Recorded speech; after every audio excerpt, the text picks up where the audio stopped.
अस्सलाम दोस्तों, इनसाइड में मौजूद वक्त में खुश आमदीद। चीफ साहब की कंपेट टांगी हैं और आज बेबसी की जो झलक उनके चेहरे पर नज़र आ रही थी, ये अपनी मिसाल आप है। ये जो सिचुएशन है कि ये किसी और जगह की नहीं है, बल्कि इस्लामाबाद में शहर दस्तूर में सफ़ेद पत्थरों से बनी हुई इमारत के एक सबसे बड़े कमरे, जहाँ पर सबसे बड़े चीफ साहब वो मौजूद होते हैं, वो वहाँ पर बैठे होते हैं। और उससे पहले जब वो बेबसी की तस्वीर बनने की एक अमली शक्ल नज़र आती है, एक हैरान कुन सिचुएशन डेवलप हो जाती है, क्योंकि उससे पहले भी मैच ही फिक्स था।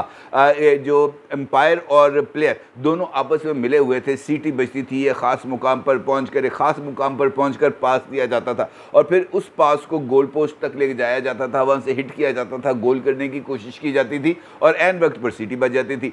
अब इस सिचुएशन के अंदर अगर इस तरह को हो कि एक एंट्री हो जाए अचानक, ठीक है जी, और वो एंट्री होने के बाद दाद रसीद का तलबगार हो जाए एक ऐसे मसले पर जहाँ पर कोई बात करते हुए जो चीफ साहब हैं उनकी भी कांपे टांग जाए, तो इसका मतलब यह है कि जनाब मामला कुछ गंभीर हो गया। आप यकीनी तौर पर सोच रहे होंगे कि जनाब ये मैं इशारों कनायों के अंदर इतनी ज़्यादा खुल के बात क्यों कर रहा हूँ और किस जगह पर क्या मामला इस कदर संगीनी से दो चार हो गया। तो मामला है जनाब इस्लामाबाद में सबसे बड़ी अदालत यानी सुप्रीम कोर्ट ऑफ पाकिस्तान का। और सुप्रीम कोर्ट ऑफ पाकिस्तान में अगर चीफ यानी chief justice of Pakistan mister justice Umar Ata Bandial साहब के चेहरे और उनके हम ख्यालों के चेहरों के रंग अगर उड़ जाएं, वो अपने चेहरों से बेबसी की हकीकी मानों में तस्वीर बनते हुए नज़र आ जाएं, तो यकीनी तौर पर सिर्फ एक ही चीज़ ही नज़र आ सकती है कि उन्होंने कुछ ऐसी चीज़ देख ली है जिसके बाद वो जो कहते हैं ना चिरागों में रोशनी न रही, चिरागों में रोशनी न रही। क्योंकि इससे पहले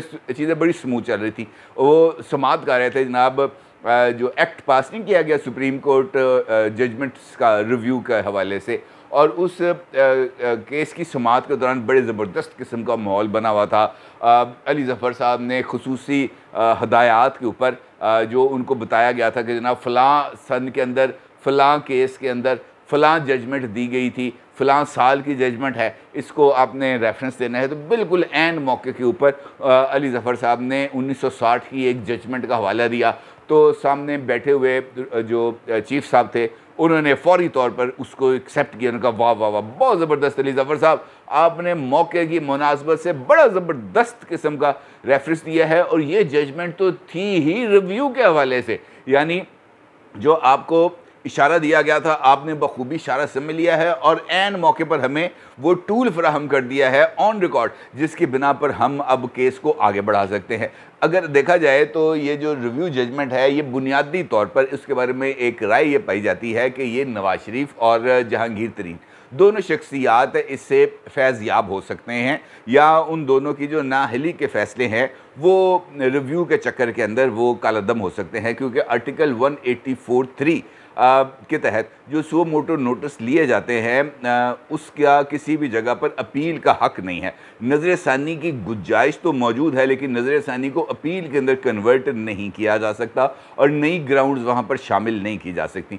इसीलिए नवाज शरीफ और जहांगीर तरीन दोनों के नाअहली के केसेस मुख्तलिफ जज साहिबान की ऑन रिकॉर्ड गुफ्तगू के बावजूद ना सिर्फ इंटैक्ट है, बल्कि अभी तक उनकी नाअहली भी कायम है। और दूसरा पहलू इस एक्ट का ये था कि ये इनफैक्ट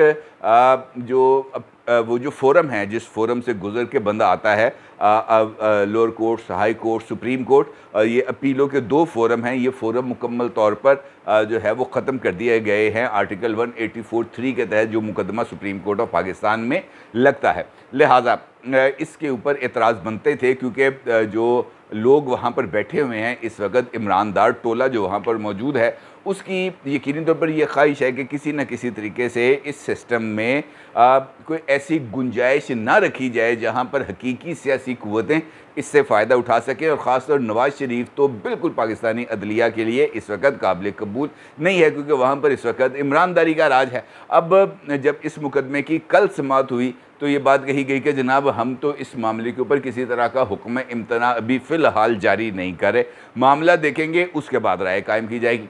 फिर अली ज़फ़र साहब ने कल भी दलाइल दिए, आज भी अली ज़फ़र साहब ने दलाइल दिए। और जिस तरह मैंने अभी आपसे कहा कि 1960 की एक जजमेंट का हवाला दिया गया, तो उसके बाद वहाँ पर खुशी दीदनी थी। फिर उसके बाद जस्टिस मुनीब अख्तर साहब जो हम ख्याल जज हैं, उनकी तरफ से एक नुक्ता उठाया गया, उनसे ये कहा गया कि जनाब ये जो रिव्यू एक्ट है इसके तहत तो माजी से जो मुकदमात हैं वो भी सामने आ जाएंगे, उनको भी अपील का हक़ मिल जाएगा। इस तरीके से तो जो तमाम के तमाम केस वो मोटो नोटिस लिए गए थे या 184 के तहत पब्लिक इंटरेस्ट के अंदर जो जो फैसले किए गए थे उन सब के ऊपर अपीलों का राइट मिल जाएगा। तो अली ज़फ़र साहब ने कहा कि हाँ जी बिल्कुल मिल जाएगा, इसके अंदर तो कोई दो राय। उन्होंने कहा जनाब जो सुप्रीम कोर्ट है इसकी जजमेंट हतमी होती है, फ़ाइनल होती है।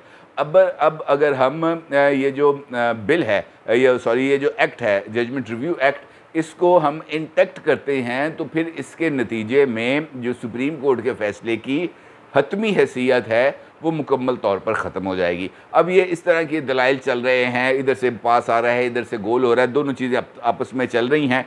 इसी दौरान अदालत के अंदर एक बड़ा ही दिलचस्प मामला आ जाता है। आपको याद है कि कुछ दिन पहले इसी केस के अंदर एक दरख्वास्त गुजार थे जिनका नाम था हनीफ राही एडवोकेट साहब। अब ये हनीफ राही एडवोकेट साहब दरख्वास्त के दायर होने के बाद लापता हो गए थे और उनके बारे में ये बताया गया था या ये राय कायम करने की कोशिश की गई थी कि जनाब इनको भी वीगो वाले उठा कर ले गए हैं ताकि ये जो दरख्वास्त है उन पर दबाव डाला जाए ताकि वो ये दरख्वास्त को वापस ले लें।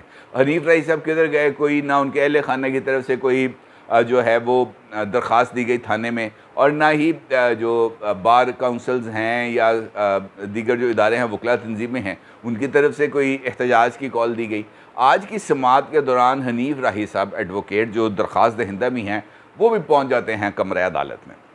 ठीक है जी, कमरा अदालत में जब वो पहुंचते हैं तो बाकी सब लोग हैरान हो जाते हैं कि जनाब कहाँ से आ गया ये बंदा। और जो चीफ़ साहब हैं जो उस वक़्त कोर्ट रूम नंबर 1 में मरकज़ी कुर्सी पर बैठे होते हैं वो उनको देखते हैं और कोई बंदा उनसे सवाल नहीं करता कि जनाब आप किधर थे इतने दिन, आप आए क्यों नहीं, आप लापता थे, आपको किसने उठाया था। कोई सवाल नहीं होता, कोई सवाल नहीं है, कोई जवाब नहीं। मुकदमे की कार्रवाई चलती रहती है, गोल पासिंग होती रहती है, लेकिन मामले की नज़ाकत अब बहुत सारे लोगों के चेहरों पर नज़र आना शुरू हो जाती है। जिससे मैंने आपसे कहा ना बेबसी, वो बेबसी नज़र आना शुरू हो जाती है। अब जब अली ज़फ़र साहब अपने दलाइल को कंप्लीट करते हैं और चीफ़ साहब ये कहते हैं कि जनाब इस मुकदमे की समाअत को हम कल तक मौखर कर रहे हैं, कल अटॉर्नी जनरल इसके ऊपर दलाइल देंगे, तो साथ ही हनीफ राही साहब एडवोकेट जो है वो खड़े हो जाते हैं और वो ये कहते हैं कि मैं अली ज़फ़र के तमाम दलाइल को अपनाता हूँ। यहाँ तक जुमला था, एडमिट कर लिया गया जी, वेरी गुड। साथ ही जो हनीफ राही साहब हैं वो ये कहते हैं कि आपको मालूम है कि मैं किस कदर दबाव का शिकार था, मुझे कैसे कैसे हालात का सामना था, मुझ पर दबाव था कि मैं ये दरख्वास्त वापस ले लूँ, लेकिन मैं इस दरख्वास्त को वापस नहीं ले रहा था। इतनी ही बात अभी हनीफ राही साहब ने की है तो ऊपर से चीफ़ साहब उनको रोकते हैं और इस सारी गुफ्तगू के दौरान वो कोशिश ये कर रहे होते हैं कि कहीं ये हनीफ राही साहब किसी इदारे का नाम ना ले दें, ये ना कह दें कि वीगो वाला फ़लाँ बंदा आया था, फ़लाँ इदारे से लोग वगैरह वगैरह। अब साथ ही जब ये दादरसी का इनफैक्ट मामला हो गया ना, तो दादरसी तो वो चीफ़ साहब कर नहीं पा रहे थे और दादरसी ना करने ने भी बहुत सारे आईब्रोज को रेज़ किया कि यार ये चीफ़ साहब एन मौके पर आकर दादरसी से कल्टी खा गए। और सबसे ज़्यादा बेबसी का इजहार उस वक़्त किया कि चीफ़ साहब ने कहा कि आपको कोई मसला है, आप इसकी समाअत के बाद मेरे पास आ जाएँ, कमरा वो जो मेरा है चैम्बर वहाँ पर आए, मैं वहाँ पर आपकी जो है वो बात सुनूंगा। फ़िलहाल हमें इसके ऊपर ज़्यादा गुफ्तगू नहीं करनी चाहिए क्योंकि मुल्क जो है वो ट्रांजिशनल फेज़ से गुज़र रहा है। अब वो जो बंदा दादरसी के लिए आया था उसको तलकीन की जा रही है ऊपर से, सब्र से काम लो, सब्र करो, अल्लाह सब्र करने वालों का साथ देता है, इस तरह की बात। ऑल्दो के ये भी एक जिसे हम कह सकते हैं कि जुडिशल इसका भी प्रेसिडेंट्स अवेलेबल नहीं है कि जहाँ पर केस को टेकअप करने के बजाय ये कह दिया जाए सब्र करें, अल्लाह ताला सब्र करने वालों के साथ है। मुल्क ट्रांजिशनल फेज़ से गुजरा। भाई कौन सा ट्रांजिशनल फेज़ है?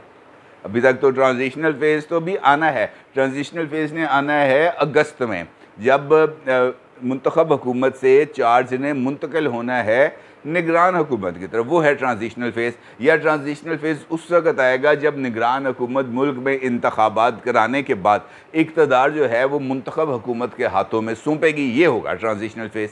इससे पहले ट्रांजिशनल फेज़ नहीं है। अलबत्ता ये जो सिचुएशन है आज की कोर्ट रूम नंबर 1 की, वो बुनियादी तौर पर इस बात की तरफ इशारा कर रही है कि अदालतें, पाकिस्तान का निज़ाम इंसाफ इस वक्त भी उस एक अहम तरीन केस को रिव्यू करने के लिए तैयार नहीं है, जिसकी वजह से इस बिगाड़ की जो है वो इब्तदा हुई और वो बदस्तूर बढ़ता चला गया और उसके जो नताइज हैं वो संगीन होते चले जा रहे हैं। अब इस सिचुएशन में जहाँ पर ये नज़र आ रहा है कि अदालत इस ये जो रिव्यू एक्ट है इसको सेट असाइड करने जा रही है, आज की प्रोसीडिंग्स को देखने के बाद, उसकी मुकम्मल रिपोर्ट्स को देखने के बाद और मुख्तलिफ सुप्रीम कोर्ट ऑफ पाकिस्तान के रिपोर्टर्स और अहम वकला से बात करने के बाद मैं कम अज़ कम इस नतीजे पर पहुँचा हूँ कि ये जो एक्ट है ये सेट असाइड कर दिया जाएगा, क्योंकि इसी समात के अंदर इस बात का जिक्र किया गया कि अगर 2/3 अक्सरियत से कोई आइनी तरमीम की जाए तो उसको खुशामदेद कहेंगे। भाई जो कानून साज़ों का काम है उनका काम है कानून साजी। अगर वो एक अपील का हक़ दें, वो 10 अपीलों का हक़ दें, किसी और इदारे को उस मामले के अंदर मुदाखलत करने का कोई हक़ नहीं है। जब ट्रायल ही सुप्रीम कोर्ट ने करना है, जो आइन के तहत ये बात वाज़ेह है कि सुप्रीम कोर्ट किसी भी मुकदमे का ट्रायल नहीं कर सकती। ट्रायल के लिए एक अलग डिपार्टमेंट मौजूद है जो ट्रायल करते हैं, उसके बाद ट्रायल होने के बाद मामला आते हैं। लेकिन यहाँ पर तो बराह रास्त सुप्रीम कोर्ट ट्रायल करती है, ट्रायल करने के बाद जो है मुकदमा चलाती है, मुकदमा चलाने के बाद सज़ा देती है और वो सज़ा हतमी होती है। उस सज़ा के ख़िलाफ़ अपील भी नहीं की जा सकती। ये है इनफैक्ट एक नुक्ता जिसको समझने की ज़रूरत है। अब इस सारे सिनेरियो में ये बात तो वाज़ेह है कि नवाज़ शरीफ की जो नाअहली है या जहांगीर तरीन की जो नाअहली है वो तो फौरी तौर पर अब ख़त्म होने का इम्कान नहीं है। लिहाजा जो डेवलपमेंट होनी है या जो भी फ़ैसला करना है, जो स्टेप्स लेने हैं, वो अब मुस्लिम लीग नून की तरफ से लिए जाएंगे। अब मुस्लिम लीग नून के लिए भी ये एक इम्पॉर्टेंट मरहला आ गया, क्योंकि आज से ठीक एक दिन बाद, यानी आज है 14 जून, कल है 15 जून, परसों है 16 जून।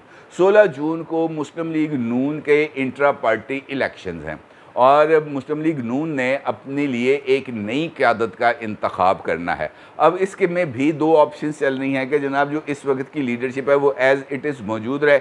नवाज़ शरीफ साहब तो चूँकि कोई पार्टी ओहदा रख नहीं सकते, उनको एक सेरेमोनियल ओहदा जिसे हम कह सकते हैं पैटर्न इन चीफ या कायद या रहबर का दे दिया गया है। शहबाज शरीफ साहब बदस्तूर पार्टी प्रेसिडेंट होंगे, एहसन इकबाल साहब सेक्रेटरी जनरल होंगे, मरीम नवाज़ जो है वो सीनियर नायब सदर होंगी और हमजा शहबाज समेत जो दीगर लीडरशिप है जिसमें अयाज सादिक हैं, साद रफ़ीक हैं, राना सनाउल्लाह हैं, ये नायब सदूर होंगे और उसके बाद पार्टी की अगली क़यादत चलेगी। अलबत्ता शायद खाकान अब्बासी साहब नई तंजीम के अंदर शामिल होंगे या नहीं, ये एक इम्पॉर्टेंट सवाल है। दूसरा ये पहलू हो सकता है, लेकिन इसके लिए मुस्लिम लीग नून को थोड़ा सा अग्रेसिवली आना पड़ेगा और इस मरतबा जो नए इंतखाबात से पहले नई पार्टी लाइन्स को अडॉप्ट किया जाएगा।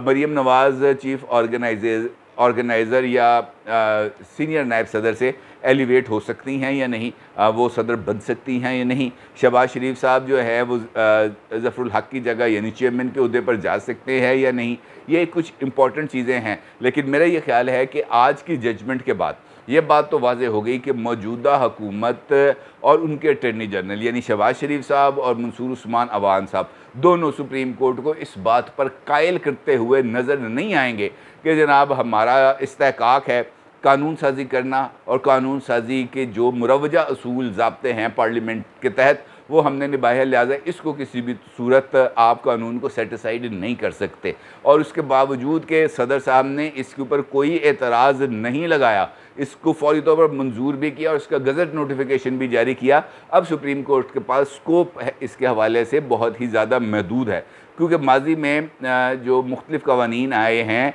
कोई एक ऐसा कानून नहीं है जिसको सुप्रीम कोर्ट ऑफ पाकिस्तान ने रद्द किया हो या काला दम करार दिया हो।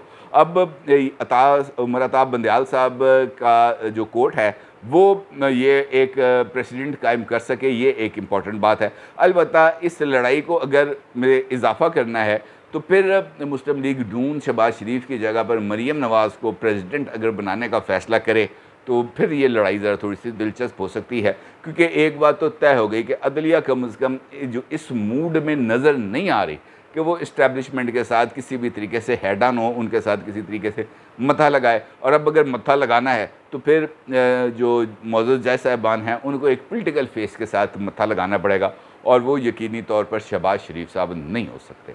अपनी राय को ज़रूर इज़हार कीजिएगा। आपका बहुत शुक्रिया। अल्लाह हाफ़िज़।